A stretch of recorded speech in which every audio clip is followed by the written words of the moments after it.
শুক্রবার দুপুরে রাজধানীর বিজয়নগরের মতো ব্যস্ত এলাকায় ওসমান হাদির উপর গুলি চালানোর ঘটনাকে কেউ যদি বিচ্ছিন্ন একটি সহিংসতা বলে ব্যাখ্যা করতে চায় তাহলে সে বাস্তবতাকে ইচ্ছাকৃতভাবে অস্বীকার করছে। কারণ এই ঘটনা কোনো হঠাৎ উত্তেজনা, ব্যক্তিগত বিরোধ কিংবা এলোমেলো অপরাধের ফল নয়। এটি একটি ধারাবাহিক রাজনৈতিক সহিংসতার অংশ, যেখানে নির্দিষ্ট কিছু মানুষকে বেছে বেছে টার্গেট করা হচ্ছে, আর সেই মানুষগুলোর কিছু স্পষ্ট বৈশিষ্ট্য রয়েছে। এই কারণেই ওসমান হাদির পরে এখন কাকে টার্গেট করা হবে সেই প্রশ্নটি বারবার সামনে আসছে। এখানে কারোর নির্দিষ্ট নাম উচ্চারণ করাই মূল বিষয় নয়, বরং যে শ্রেণীর মানুষরা দলীয় শৃঙ্খলের বাইরে থেকে জনসমর্থন তৈরি করছে, যারা তরুণ ভোটার ও মধ্যবিত্ত শ্রেণীর কাছে গ্রহণযোগ্য হয়ে উঠছে, তারাই বাস্তবে ঝুঁকিতে রয়েছে।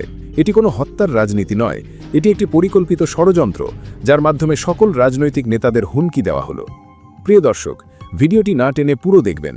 এই ভিডিওতে আমরা আলোচনা করব ওসমান হাদির পর এবার তাহলে টার্গেটে কারা কারা রয়েছে। ভিডিওটি লাইক এবং চ্যানেলটি সাবস্ক্রাইব করে চলুন এবার মূল প্রসঙ্গে আসা যাক। ওসমান হাদি সেই সব রাজনীতিবিদদের একজন যারা কোনো প্রতিষ্ঠিত দলের সুরক্ষিত বলয়ের ভেতরে নেই, কিন্তু জনসমর্থনে শক্ত অবস্থানে দাঁড়িয়ে আছেন।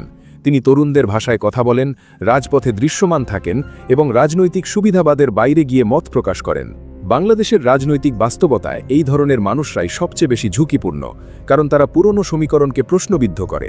এই হামলার আগেও দেশ দেখেছে বরিশালে ব্যারিস্টার ফুয়াতের উপর আক্রমণ, চট্টগ্রামে বৈষম্য বিরোধী আন্দোলনের এক সমন্বয়কের মৃত্যু এবং বিভিন্ন জায়গায় ছাত্র ও তরুণ নেতৃত্বের উপর ধারাবাহিক চাপ।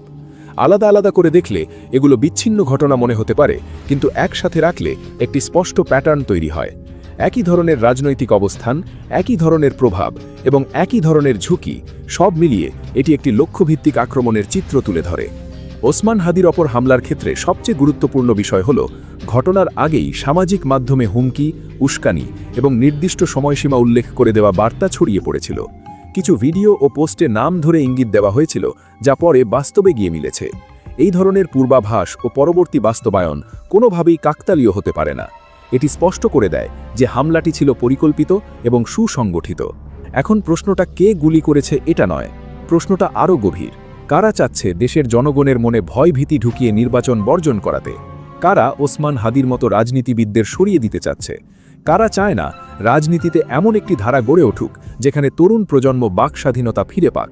সবচেয়ে উদ্বেগজনক বিষয় হল, এত সব প্রযুক্তি, সিসিটিভি নজরদারি এবং গোয়েন্দা সক্ষমতা থাকা সত্ত্বেও হামলাকারীরা বারবার পালিয়ে যেতে সক্ষম হচ্ছে। এতে স্বাভাবিকভাবেই প্রশ্ন উঠছে, এটা কি কেবল অদক্ষতা, নাকি এর পেছনে কোনো প্রভাবশালী অদৃশ্য দেয়াল কাজ করছে? যখন বিচারহীনতা দীর্ঘায়িত হয়, তখন সেটি অপরাধীদের জন্য সাহসের উৎস হয়ে ওঠে এবং ভয়ের সংস্কৃতি আরও শক্তিশালী হয়। ওসমান হাদি নিজে বহুবার বলেছেন, রাজনীতিতে তিনি ঝুঁকি নিয়েই নেমেছেন। তিনি জানতেন এই পথে ব্যক্তিগত নিরাপত্তা বলে কিছু নেই, কিন্তু একটি রাষ্ট্রের দায়িত্ব কেবল একজন মানুষের সাহসের ওপর ছেড়ে দেওয়া যায়? একজন নাগরিক যদি মৃত্যু ভয় উপেক্ষা করে রাজপথে দাঁড়ায়, রাষ্ট্র কি তখন তার নিরাপত্তা নিশ্চিত করার দায় থেকে মুক্ত হয়ে যায়? এই হামলা বাস্তবে ওসমান হাদিকে থামাতে পারেনি, বরং এটি তার জনপ্রিয়তা ও প্রতীকী অবস্থানকে আরও স্পষ্ট করেছে। মানুষ বুঝতে পেরেছে তাকে লক্ষ্য করা হয়েছে, কারণ তিনি দুর্বৃত্ত রাজনীতির জন্য অস্বস্তিকর হয়ে উঠেছিলেন। একজন মানুষকে গুলি করে আহত করা যায়, কিন্তু যে চিন্তা ও আশা সে প্রতিনিধিত্ব করে সেটিকে ধ্বংস করা যায় না। আজ ওসমান হাদি বেঁচে আছেন, কিন্তু দেশের সামনে যে প্রশ্নটি রেখে যাচ্ছেন তা আরও ভয়ঙ্কর। অনেকেই বলছেন, তারেক রহমান হয়তো এই কারণেই দেশে আসতে ভয় পান। শুধু তারেক রহমানই না, ওসমান হাদির পরে এবার সকল রাজনৈতিক নেতারাই আতঙ্কে রয়েছেন। যদি এইভাবে দেশের অবস্থা চলতে থাকে, তাহলে পরের টার্গেট কে হবে?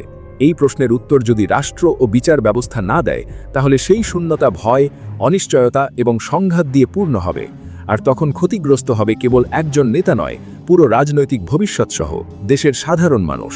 আপনার মতে এই অবস্থায় রাষ্ট্রের আসলে কি করা উচিত? দ্রুত অপরাধী খুঁজে বের করা, নাকি ওসমান হাদির মতো অন্য সবাইকে নিরাপত্তা প্রদান করা? আপনার মতামত কমেন্টে লিখে জানিয়ে দিন।